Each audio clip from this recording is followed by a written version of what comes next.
If y'all don't watch Steven Larson, watch their most recent video talking about Raw last night.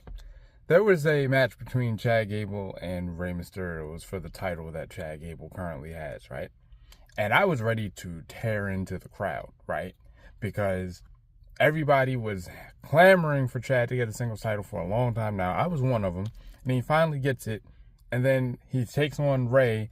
And the crowd seemed very, very, very excited at the prospect of Rey winning that thing from him, and seemed disappointed when Chad didn't. It's like, okay, you want Chad to win and then the next week go in there and lose the title? I guess 2 weeks or whatever.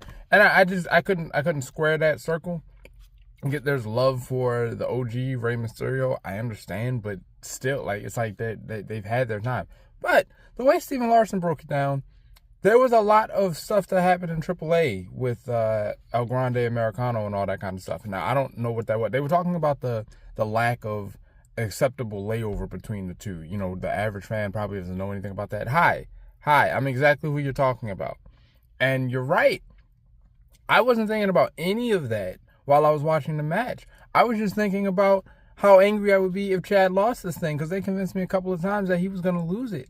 And so the whole full circle moment, the big deal that Chad started this whole thing because he wanted to figure out the secrets of Lucha Libre so he could defeat a luchador, that it would come full circle and he would successfully defend his title from arguably the luchador in the world, Rey Mysterio.